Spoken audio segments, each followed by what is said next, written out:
in terms of facilitation. This session is meant to be a Q&A, but I just wanted to check to see if you have anything that you intended to use as a visual aid. No, I'm good. So I just want to be sure my understanding is just like to answer whatever questions folks have. Yep. Okay. Yep. And I Good. have a bunch of discussion questions if folks don't have too many questions themselves, and I can help lead the conversation. Okay. All right. Cool.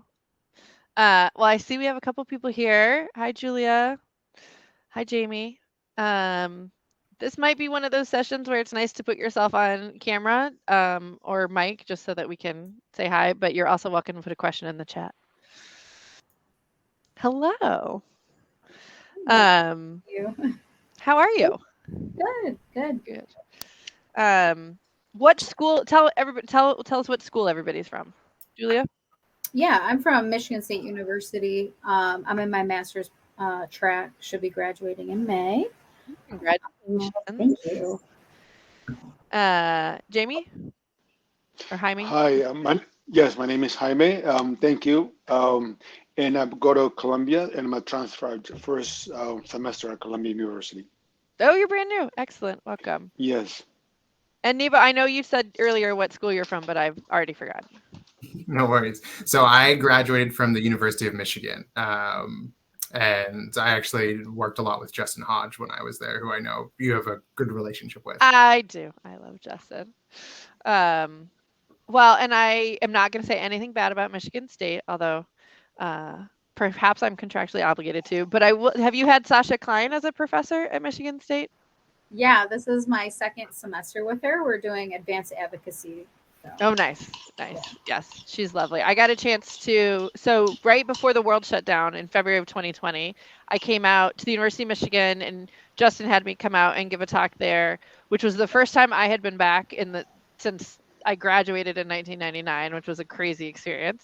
And then we ran a campaign school up in Lansing, so we got to go up to Michigan State as well. So we got to Awesome. see both of I those. just got out of a session with Tanya, and Love Tanya. I have two friends that went 2 weeks ago to campaign school, so I've heard great. Yes, things. I do remember. I met a couple of Michigan State. I walked up to a table and somebody said they're from Michigan, and I said, "Can I say go blue?" And they said no, and I was like, "Well, okay." So I was pretty sure that meant they were Michigan State people. Oh, and Jaime, basically, my school is straight up the street from yours, so we're all connected in some way. Wertzweiler's at 185th in Amsterdam, so All right. very far up the street, but up the street. Yes. So what questions do people have? Go ahead, Julia. You can start if you wish. Yeah, I was just curious, like, about your social work journey and kind of what led you to where you are now. Yeah. So I actually worked on the Hill before I was a social worker. So I got my undergrad from George Washington University in DC, and so I started working on the Hill. I interned. I was an unpaid intern for a semester, and then they said, "Hey, you should come back next semester." And I said, "Yeah, I have to get a real job now because it's expensive to live in Washington D.C." And they offered me a paid internship. Which was amazing. And so I worked for Tom Daschle, who, when I started working for him, was the junior senator from South Dakota. And when I left, was the majority leader of the United States Senate, which is just all about being in the right place at the right time. And I answered the phone. I coordinated interns. I was the director of one of his offices by the time that I left. And I, about halfway through that, went to Michigan and got my MSW. Honestly, with the intention of leaving the Hill. I was working in DC during Bill Clinton's impeachment process, and it was just exhausting. Um, and so I was going to leave politics. And so I went to Michigan and I was going to work in a nonprofit somewhere. And then I discovered that I really desperately missed politics, which was very unexpected. And so I came back to the Hill and I came back to Daschle's office. And I worked for a couple other senators. And for the record, there's a version of the story I can tell that makes it seem like it all totally makes sense. And like every decision, like this was the whole plan going in. I'm happy to tell you that version. It's the one I use in job interviews. It's not the like actual version. But I came to Connecticut in 2004 to get my PhD at UConn, with the intention of getting my degree and then going somewhere else. And then I ended up getting married and having 2 kids, and here I am. But I came back to school because I was so tired of people saying to me, how come you decided not to be a social worker anymore? And I was like, I am a social worker. I'm a social worker who works on Capitol Hill.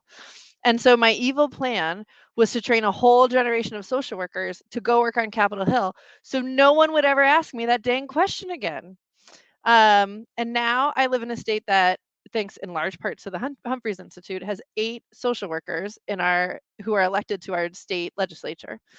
We just elected the 8th in a special election last week, and nobody asks me anymore why I'm not a social worker, because Monday I testified in front of the Government Administration and Elections Committee in our state legislature, and about giving people with felony convictions their right to vote back.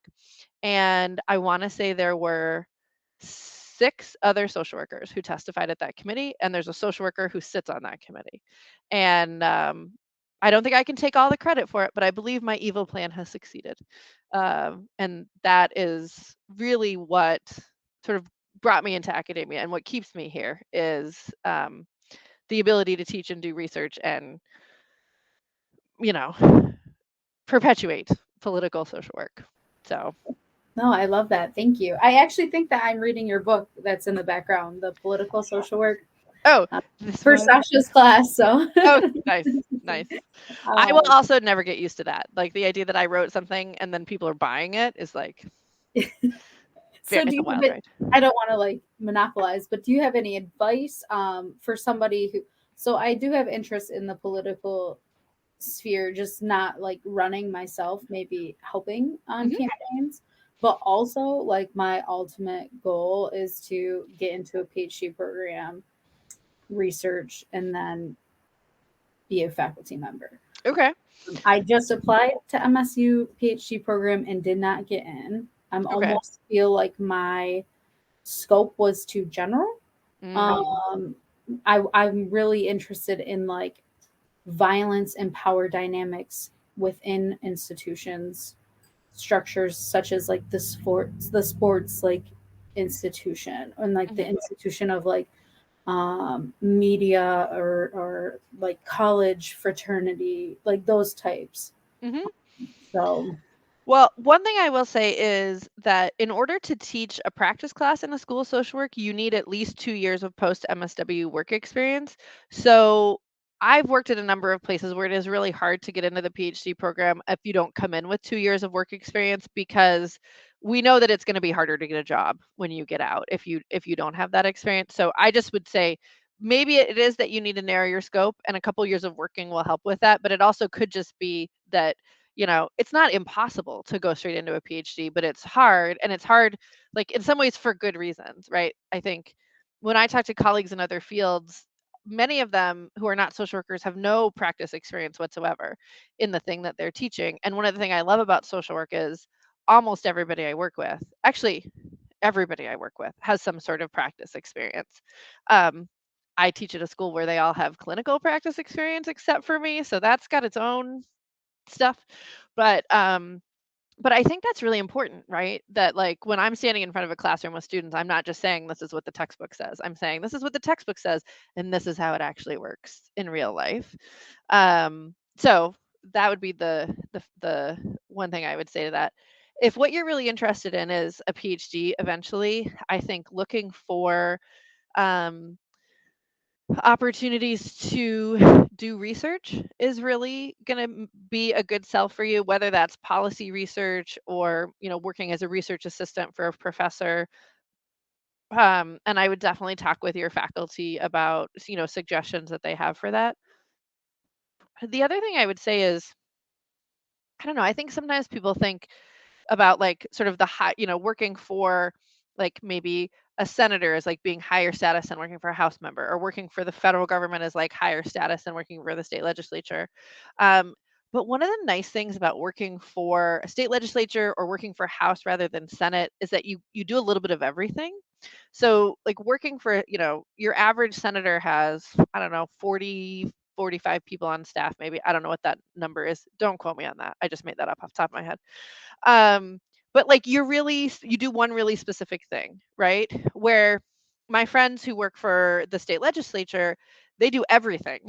And so they get, they do a little bit of policy and a little bit of constituent services and a little bit of press, right? And so they get this really well-rounded experience that is both just good for skill building, but it also, like, in terms of the jobs that they can go after when they leave, like, they have a bigger variety of jobs. So I think that's something to think about, is if where you want to be is a place that does research, what research skills can you develop now that will help get you there? Or given your interest, are there practice fields that you could be in that will give you some, whether that's like working with a domestic violence organization or working with a, you know, I mean, certainly at Michigan State, y'all as an institution have plenty of opportunities right now to think about how institutions respond to all sorts of violence. But is there a way to get sort of the practice experience side of it that will both help you narrow your topic, but also just make you more marketable, right, to the next thing down the road? So. Great. Thank you so much. I do appreciate it. Yeah. And the other thing I'm going to say is I never thought I would run for office either. And I trained people to run for office for 20 years before I ran the first time. So, and I ran for school board in 2021 and I lost. I'm sorry. I'm not supposed to say I lost. I'm supposed to say I didn't win. Whatever. I didn't win by 47 votes. But it was a great experience and I got to know people in my town in a way that I'd never had before. And now when I go and I was at the school board meeting last night. I talked to the superintendent and I talked to the principal and I talked to other parents and they know me in a way that they didn't know before I ran. So just putting that out there. You think you're going to run again? Yeah. Yeah. Oh, well, good Yeah. luck. I mean, I will tell you the other thing for me about like running and then sitting and watching the school board meetings. For a long time I thought, well, like maybe I'm just not ready to do it. And then I sat and I watched the school board meetings and I thought, like, there's nobody in that room who's more qualified than I am. And I've been saying this to students for years, but I actually internalized it this time, which is a lovely thing, right? Like everybody who's in that room comes with a different expertise, but there's no social workers. There's no social workers. There's only one educator on the committee. And there's people who have lots of really great expertise, but there's nobody in the room who can talk to the things that I can talk to. And I have kids in the school, right? So I've got that side of it as well. So anyway, just say it. It's a good thing to do. Thank you. Yes. And maybe one day, but it Yeah, might take just keep it in the background. Oh, Jaime, how about you? Do you have any questions? Oh, you got to unmute. Yes, I do. Thank you. I would actually, if I may start with just saying regarding your comment about um, not making it to the board, I said probably the time was not right for you to be there yet. So Probably. when the time is right, I'm sure you will know it. Thank you. And so I've got a question that is kind of like a threefold question. Okay. Okay, I'm going to start, and the reason why I'm chose to be in your panel is because I was going to ask you for a reading list of how to do political advocacy. I am actually a field worker, so I used to work for the UN doing human rights and refugee work, and so I did that a lot. And then after one thing and another, decided to kind of get back to society, quote unquote. And so I'm kind of like in that process. And so I kind of wanted to combine my fieldwork experience doing mostly humanitarian work, with maybe somewhat of a component of advocacy work. But I really I want to do something more like field work. So I was looking for a reading list of ideas on how to learn about political work and just to have a sense of that. So that's the first part of the question. The second part, Wait, or should we do them one at a time? Because otherwise, by the time you get to the third, sure, I'll have forgotten the first. So I mean, I have to recommend my own book. okay, But my publisher would be very mad if I didn't. There's also a great book on advocacy by a guy named Richard Hofer, Hoefer, that I would recommend. And honestly, anything that Suzanne Pritzker has ever written, and she's here. So this is, oh my gosh, I'm going to fall over. Right. So this is yeah, there you go, advocacy practice. So this one's mine, and then Julia's got Rick's book. it's And called then, Advocacy Practice for by Susan. What? so advocacy practice is by Richard Hofer. Okay, okay. And then the political social work is my book. And then my co-author is Suzanne Pritzker. Here, I'll put that in In the chat. Okay, yeah, but I can't type and talk at the same time. okay. And if you go to Google Scholar and look her up, she's done, Suzanne is, just a phenomenal researcher in political social work, and I think you'll find a lot of good stuff that she's written. And what is the name of her book? So our That book, you- that's the political social work. Okay, right. But I thought you were talking about as well another book that you might have written. No, or no, she anything that hasn't. Yeah, she's written a bunch of articles. Okay, great. But also I would say a lot of the good stuff on advocacy is to look for folks who have written specifically in the area that you're interested. So like, Mhm. I know Amy Krings spoke at one of the sessions earlier today about environmental justice. Like, it is really helpful to talk with the folks, who are in the area that you care about. Hold on just one second. Sure. Give your sister some. Sorry, my kids are home from school. That's all right. All right, so that was your first question, Jaime. What's the second? Right. So the second, actually, I'm going to combine it into two things. Okay. So how do we? I mean, I'm just living in New York. It's just crazy how the amount of homeless people are, and it seems like nobody's really doing anything. So I kind of wanted to really think about, maybe kind of do my center my work around those two Mhm. kind of fields, right? Refugees and homeless. And I'm still not, I'm just really beginning to formulate what I'm kind of want to do. Yeah. Um, So, have you done an internship yet? Not yet, but I mean, not yet. No, I've got plenty of experience. Right. So You've got, I understand that you've got, but one of the things that I would recommend is if those are the two areas you're interested in, then I would really encourage you to advocate with your field coordinator to have an internship in one of those areas, because like homelessness, for example, is, and having worked in New York for the better part of the last, I don't know, probably 15 years, it often feels like there's nobody doing anything about it, but there's there are a lot of efforts underway. And I think one of the challenges in trying to fix a problem like that that's so intransigent is to get to know what's been tried so far, right? To figure out what people have tried that hasn't worked, so that we can try to figure out something else. So like, for example, scooping people off the subway and throwing them in prison. Turns out that doesn't work. We know that. So I think it would be really helpful to ask, and not like necessarily working in a shelter, although if you're interested in more micro stuff, that might be a good placement.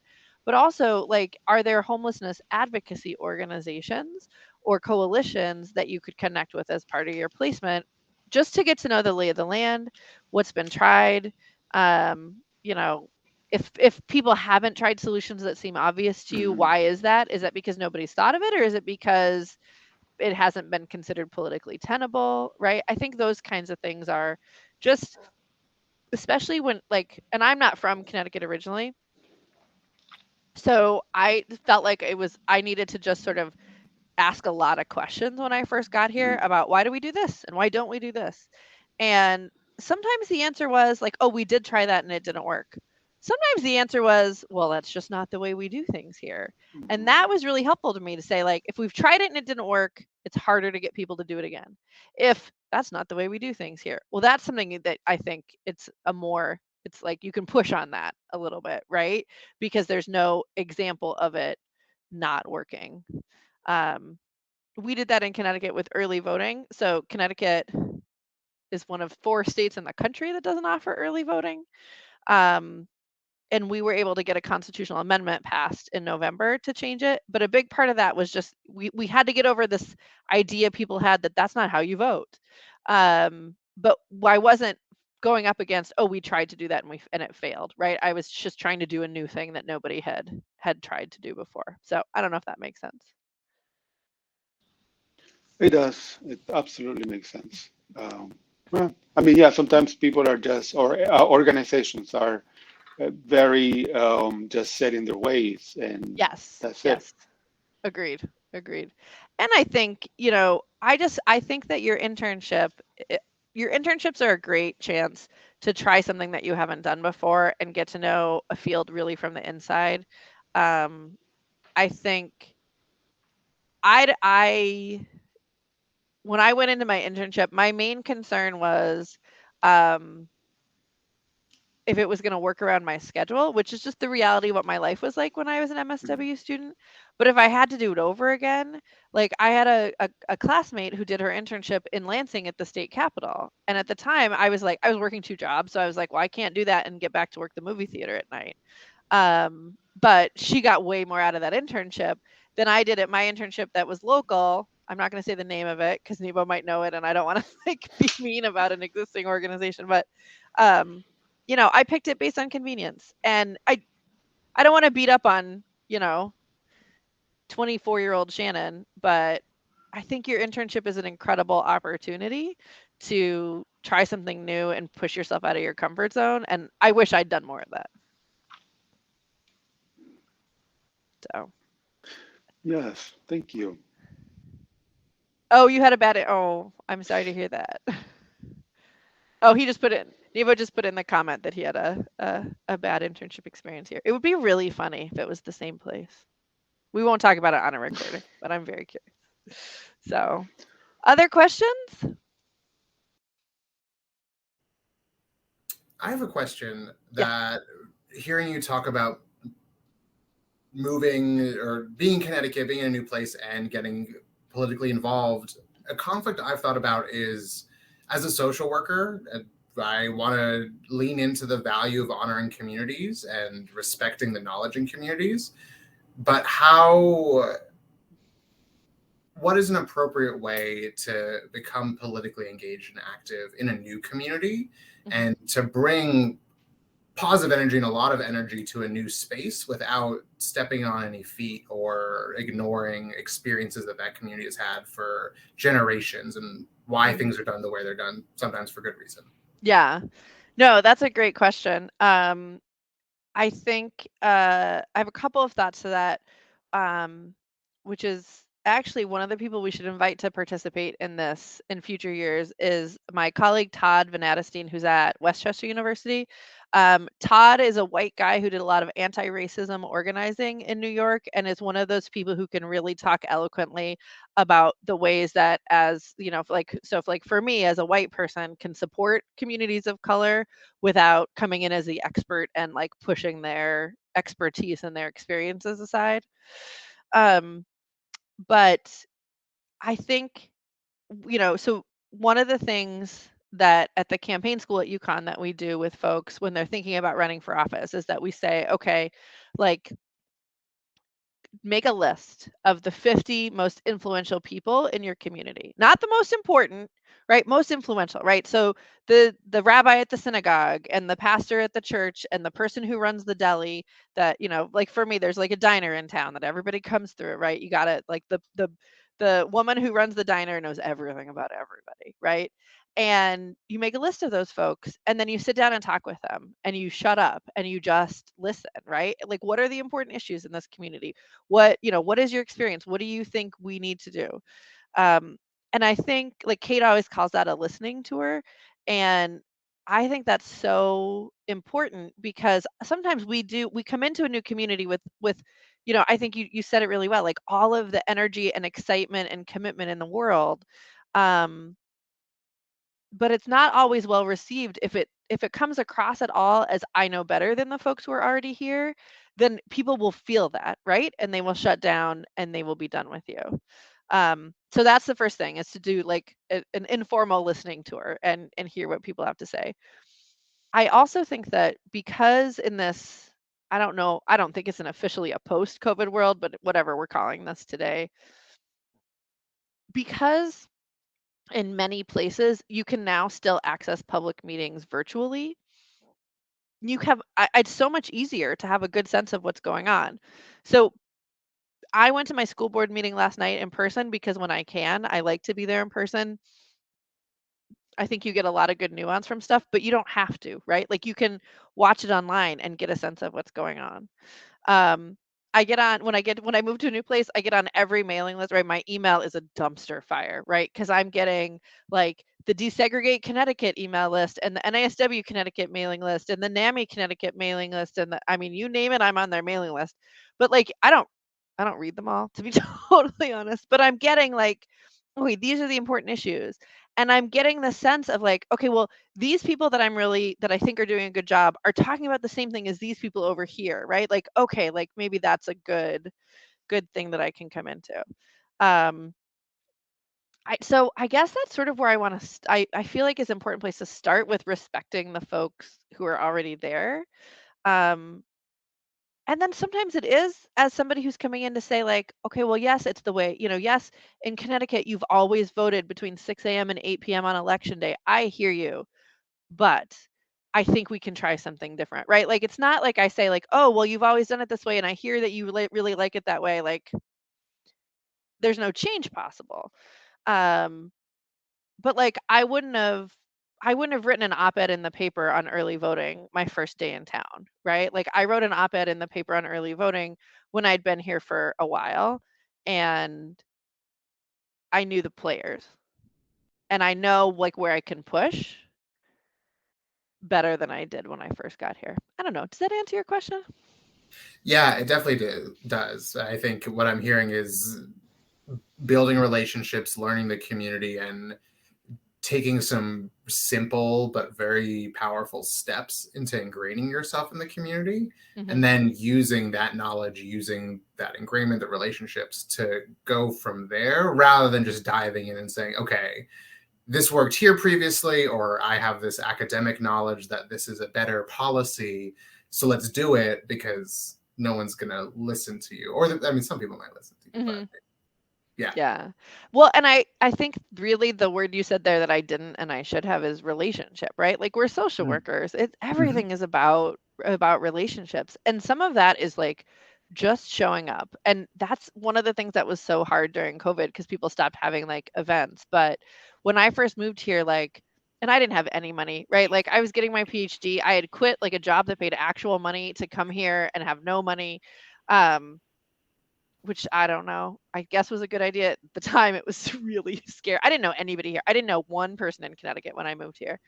Um, and so I didn't have any money, but I would go to like the NARAL Pro Choice Connecticut fundraiser and wash dishes, right? Like I volunteered for everything. Um, Partly because I wasn't, I would go to classes and then come home because I didn't know anybody. I like didn't talk to other human beings for a while. And like I'm an introvert, but like even for me, it was too much. And so I was just so excited to be around people.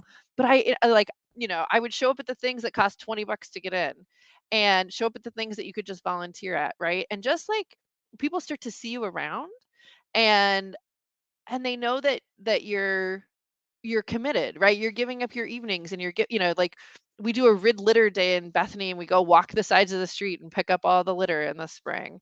Um, we have like all of these local commissions that nobody wants to sit on. Like I'm not on it. I don't care about the cemetery, but there are people who really care about the cemetery and there's a whole cemetery commission. I also when I moved to this town, I got involved in my local Democratic town committee. And so whatever, I don't want to make assumptions about what political party people belong to, but getting involved with your local political party, like they just need people to go knock doors, right? And show up to the spaghetti supper. Like literally this is my desk right now, right? Girl Scout cookies, spaghetti supper. Right? And so but do you know what a good way to get to know people it is to help sell Girl Scout cookies? I mean, let me put it out there. I talked to 4 people at my local community center today because I had the Girl Scout cookie form in front of me. The other thing I did is I got involved with my local Jewish community center. And I'm not, ironically, for somebody who works at Yeshiva University and is on the board of the JCC, I'm not actually Jewish. But it's a tremendous community resource, and they serve the whole New Haven community. Like, the diversity of folks who walk through the door is really incredible, and it was a great window into my community as a whole. So figuring out like who are those folks that are like really, they're the connectors of your whole community, and like those appointed commissions and the local community boards, they're desperate for people, right? Like, I've had students say like, oh, I could never sit on a board, and I'm like, you don't know who's already sitting on that board. Like, we can't get some of our board members to show up, and when they do, like, I was at a board of ed meeting last month, and one of our board members thought it was funny to make a joke about lynching to our Black superintendent. Like, if you have any sort of like imposter syndrome about this, you can do this better than many of the people who are already doing. I want to echo that. I joined 2 boards when I was a student that I'm still a part of. Mm-hmm. And just being in that space, I was like, oh my goodness, there's all these real adults who've been working for decades that have so much more experience than me. They didn't say a word. They say here, they vote yes on things, and they try to end the meeting as quickly as possible. And that's not everyone, but that's a lot of folks, at least on the 2 boards I'm on. Mm-hmm. And I was baffled at first. And then I just realized that I don't need to wait on those folks to propose the ideas, to start the dialogue. I can do that. And in fact, I might actually be better stationed to do that, or at least more interested in it. So yeah, I totally agree with what you were saying there, Dr. Lane. Yeah. And again, it's about showing up, right? I got on the JCC board because they had this listening session where the executive director and the chair of the board were like, come and tell us what you want the JCC to be like. And I showed up and I told them what I thought. It seemed like a normal thing to do. And then one of them called me, literally the 2 people who bought Girl Scout cookies from me today, called me and was like, we really want you to be on the board. Like, we think you have a lot of interesting ideas. And I was like, I didn't think they were that interesting, but okay. Right. And then the NARAL board, again, like, I just started showing up and volunteering for events, and eventually they were like, you're kind of committed. Do you want to be on our board? Like, that was the entirety of the process. So highly recommend. And our nonprofits and our local commissions, like, they want people to be there. They just desperately want folks in the community who are engaged. So Okay, I have a follow-up question, Dr. Lane. yes. So actually talking about following up, as Neville pointed, or actually you as well, what would be if I wanted to just start thinking about New York, right? I've thought about, like in the Bronx, I live in the Bronx by the Botanical Gardens. So like if I wanted to get involved in community, like what kind of organizations should I go to? So the community, the education board meetings might be one resource. Yes. Like So go ahead. Yes. yeah, no, New York is a challenging place to get involved, right? Because it's so, like, the New York City Council budget is bigger than some state budgets, right? Like, it's a lot. Every neighborhood in New York has a community board, which is a board made up of like just regular folks from the community, and anybody can go. So you should find out who your community board is and get on their mailing list and show up to their meetings. I would also get to know who your city council person is. It might be actually a social worker, because Chantel Jackson, or not city council, sorry, she's state legislature. Chantel Jackson is a social worker and represents part of the Bronx. And I'm pretty sure Manny de los Santos represents part of the Bronx too. And he's also a social worker. So you were saying Chantel Johnson and Chantel Jackson and Jackson. Manny de los Santos. Right. And both are very proud social workers, which is awesome. And so, like, find out who your city council person is, go to their website. They're going to have a mailing list. Get on their mailing list. Like, find out I mean, again, your email box will be a dumpster fire, But like that's the best way to just start going to events, and then just keep your eyes open. Like, who are the organizations that are at everything, right? Like, who are the folks who are doing the work? You can also say, because you said you're at Columbia, right? Yes.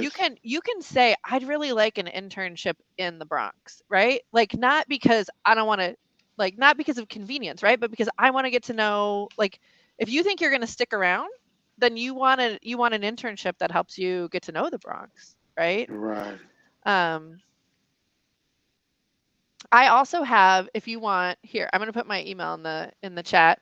I have a student who just graduated from our doctoral program who did his dissertation looking at LGBTQ folks of color in the Bronx. And it was so important to him because he's from the Bronx and that's the community he's worked with. Like, he loves the Bronx.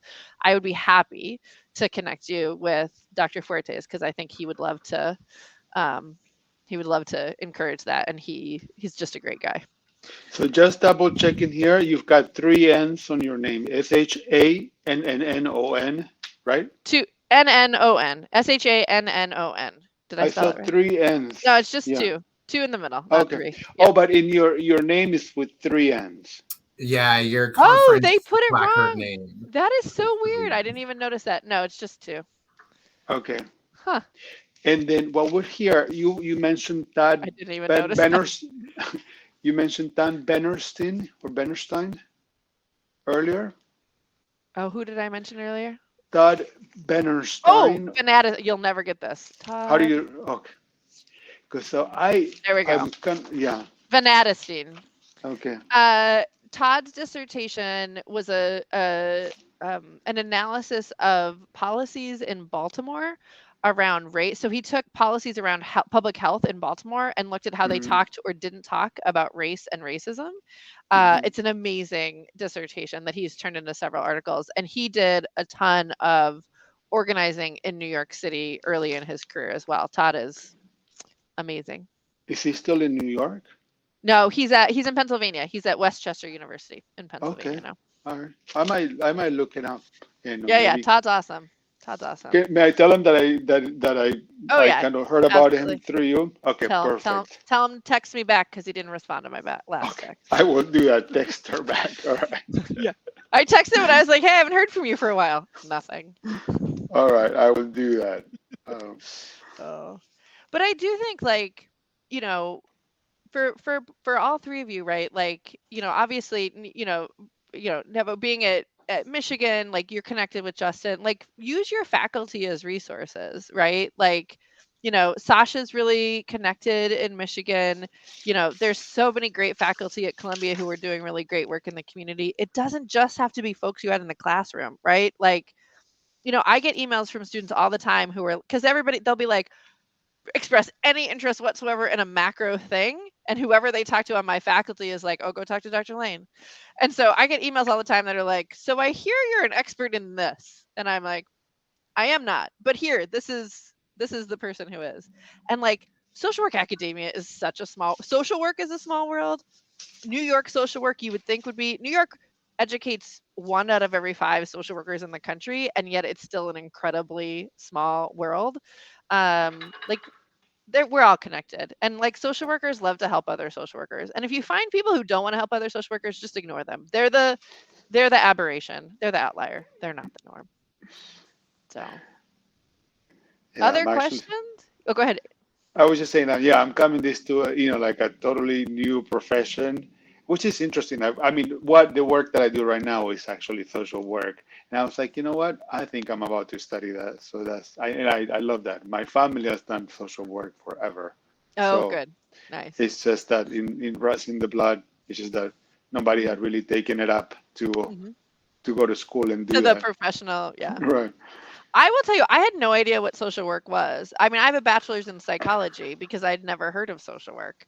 And it wasn't until I started looking at grad schools that I was like, and actually it was because I applied at Michigan, and I looked, and it was a bunch of like, it was like, the website was like a lot about working with individuals, and I was like, I don't think this is my jam. And then I got to the description of policy practice, and working with communities. And I was like, oh, it was the first time I'd ever seen in writing like this thing that I was like actually me. Because I worked on the Hill, but I'm not a political scientist. Like I don't want to study the theory of why politicians do what they do, right? Like I couldn't have put words into it before, but I needed something that was really hands-on and applied and not theoretical. But I didn't know that it was social work until I found social work. And I think you said something really interesting, which is kind of what I want to do. I really want to be very hands-on, kind of maybe even do not really political work, but something that connects the dots, but really do field work. Because I know that my heart and my mind and my intuition is in field work. And Mm-hmm. so that's kind of what I'm trying to connect those Mm-hmm. two Yeah. worlds, I guess. One thing to think about is another way to get really good to get involved is to volunteer on campaigns, on political campaigns. And it's funny because I think this isn't what you mean when you say field work, but on campaigns, when we say field work, we mean going out and knocking on people's doors, basically. And volunteering on campaigns is a great way to get to know people. When I first moved to Connecticut, so I moved here in 2004, and in 2006, I actually had a student her placement was at a political campaign. And so I went in and volunteered like to support the student. I'd been here a hot minute. I didn't know anybody. And so it was this guy who was a state senator who was running against like a 12-term incumbent member of Congress, and nobody thought he could win. And so I went in and I knocked doors and I made phone calls and I did whatever. And he won. And he's now Senator Chris Murphy and does amazing work in the Senate in terms of fighting gun violence and working for mental health and all sorts of things. And he knows who I am because when nobody thought he could win, I was in this little tiny, really disgustingly moldy campaign office knocking doors for him, right? And so it's such a good way to get to know the politicians, but like his wife is a social worker, and social workers in Connecticut, actually, this is, they probably don't want me to tell the story. National NASW didn't support him the first time he ran for office because they didn't think he could win and they didn't want to make the incumbent mad. So they didn't support him, even though he's totally aligned with our values. So here in Connecticut, we were like, And so we got a bunch of local social workers out and volunteered on his campaign. I looked around one day and there were 7 social workers in like we were stuffing a mailer or something. There were 7 social workers in the office. When he got elected, National NISW said to him, like, oh, congratulations. And he was like, I don't want to talk to you. If you have something to say to me, you talk to the Connecticut social work people and they can tell me. But you weren't there when I needed you, and they were. And I mean, they've since mended fences. Everybody's playing nicely in the sandbox. But it was a really powerful lesson for me on like he remembers who was there before people thought he was viable. Like he remembers that. And it makes a big difference. And we have Murphy and Blumenthal are my senators. They each have between 3 and 5 social workers on staff in their offices. And so we've created this really cool pipeline, right? So when Joanne was working on his campaign, I had to be her field instructor because there wasn't a social worker there. And now they don't need offsite field instructors because Joanne in Murphy's office and Ellen in Blumenthal's office, they supervise the new interns coming in. And then those folks get their MSWs and they go on to other political jobs and they have their own interns, right? And so we've created this pipeline, which is now really perpetuating itself of social workers in really amazing political placements. Anyway. And hence that's what you started with earlier when we started the conversation about the pipeline that you created. Yep. Oh, It's that's really amazing. important. Yeah. Yes. And I think Connecticut has a lot of political social work. New York has a lot of political social work. And thanks to Sasha and Justin, Michigan has a lot of political social work, right? Like the 4 of us are in 3 really good places for political social work. And it's an uphill battle in some other places, right? Like there are lots of places where there just isn't there's not a tradition of it, right? It almost makes me curious seeing then just this like microcosm of like who attended today, how like even just this event can get spread to more of the, Mhm. so just Yeah. interesting. Well, and the campaign school, right? We've been lucky enough to take the campaign school on the road to places that are more like that are not, to North Carolina and Tennessee and Mississippi and Nevada. Um, we also get people from all across the country to come to the campaign school, but like building the infrastructure, you need NISW, you need the schools of social work, you need folks who are it takes work to get it started. Like the work that I do here is building on what Nancy Humphreys built in Connecticut before I got here. Like we are very, very lucky to have that. And sorry, I don't know what that That's poll just a is. poll for the I'm like, conference. oh, I made that. okay. It's just a scheduled poll. You can answer it at your Oh, after okay. the session. I was like, what am I doing? Okay, thank you. So, all right, I Yeah, think there's I heard five. it was a waiting list this time around for the school. Is that correct? For the campaigns. Yes, yeah, we trained 150 social workers, and we had more than 10 people on the waiting list, which was super cool. So, yeah, it's awesome. I highly recommend the campaign school. I'm totally biased. I have no objectivity here whatsoever, but it's awesome. So,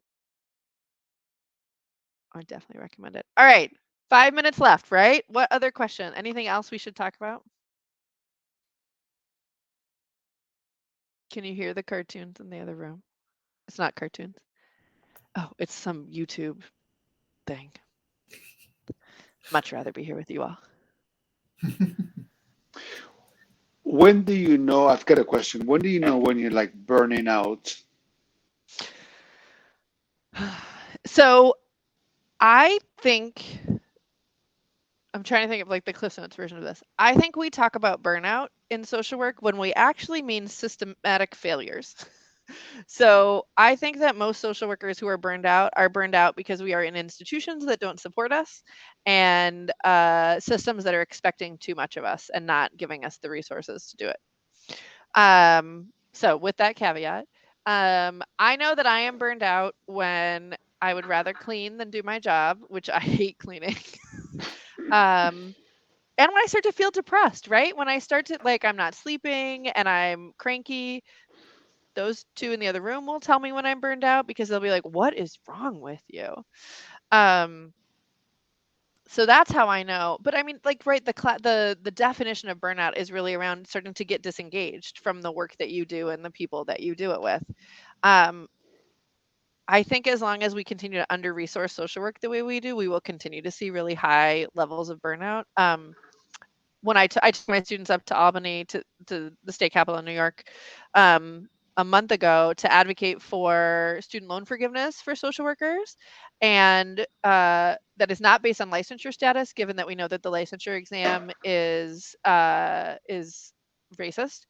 And we advocated for salary equity for social workers because if you can't pay people enough to live um, and you can't help them pay back their loans, and it's an issue for all social workers, but I just like it's a racial justice issue, right? Like on average a black social worker comes out of school with some like tens of thousands of dollars more in debt than a white social worker, right? And then are much less likely to pass the licensure exam and then are getting paid less when they're in jobs.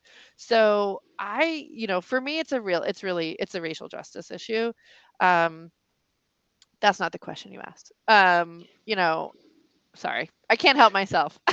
I've, I've actually, I know that I'm enjoying. It's like it's. I mean, it's part. I mean, I think those inequities. I think as social workers, I think we feel it, Hmm. and then that might contribute to examining, like a deeper examination of our jobs and our what we're doing, kind of thing. Yeah. I mean, I think there's a lot of opportunity for social workers to like folks that I know who are doing clinical and micro work, I think often find that getting involved in more macro level stuff is an antidote to burnout, because if the system is oppressive and you can fight the system, then that can help with burnout, right? Like sometimes we think about dealing with burnout with like, a bubble bath and like a glass of wine. But I think doing systems level advocacy for a lot of people is really a good antidote to burnout. Um, I think it's a lot about self-awareness and checking in with yourself and remembering that you can do so many different things with a social work degree. And so if you're in a place that's not giving you the resources to do the job, or you're in a, you've just been doing it for a while and you're starting to not feel like you make a difference, up until I got a job as a faculty member, I had never been in a job longer than 5 years. Now, I don't say that to people in job interviews, right? Like that's not a good idea. But it's because I would get like bored or start to just like really struggle and not want to do the work. And sometimes it's about fixing the organization you're in, but sometimes it's about trying something new and taking yourself to a different place. So I don't know if that's helpful, but I was at Adelphi for 8 years. Other than that, I've never worked anywhere longer than 5 years at a time in my life. Except maybe McDonald's. Just a great work culture, right? At McDonald's? Well, I left Adelphi. I've been at Yeshiva now 4 years. So I don't know. We'll see. Ask me in a year. If anyone I'm working with is watching this recording, obviously I'm joking and I'm not going anywhere. Sorry. Oh. Are you licensed by chance? We don't have a macro license in Connecticut. So I have an LMSW. I don't need it. I don't ever use it. I have it because it is occasionally helpful so that I can supervise students. But I spend a tremendous amount of money on it that I get really cranky about every year. We have the LMSW, like the macro level, or the generalist level license, and then we have a clinical license in Connecticut. That's all that we have. So there's very few states that have the macro license like y'all do in Michigan. Yeah, and that's almost leads me to almost like not feel like I need to get it. Like Yeah. I mean, I feel like somebody like Dr. Klein or Justin Hodge would be a better person to find out like how helpful it is to have in Michigan. Because the macro jobs I've had, it's never been an option, so I've never needed it. I will say some of it depends on where you're going. There are places you can't call. Texas comes to mind. You cannot call yourself a social worker in Texas if you don't have a license. So my coworker Suzanne, who has an MSW in social work and a PhD in social work and teaches social work, technically can't call herself a social worker in Texas if she doesn't have a license. So licensure it's a whole separate, complicated, hot mess ball of wax. But it is worth talking to people who are doing what you want to do to see if it would be helpful or not. Thank you so much. So, all right. I think I'm supposed to let you all go, and I think there's back to the main stage at 5 is something going on. So y'all have my email. It was so nice to meet you all. Thank you, Dr. Lane. It was really good to spend some time chatting. Am I right? Is that everybody's supposed to head back to the main stage now? Oh, you're on mute. Oh no, I still can't hear you. Can you unmute Nevo and say that again? Can you? Now I can. Now I okay. Can hear you. Oh, I'm so sorry. Yes, you're spot on. And then the conference ends at 5:30. Okay.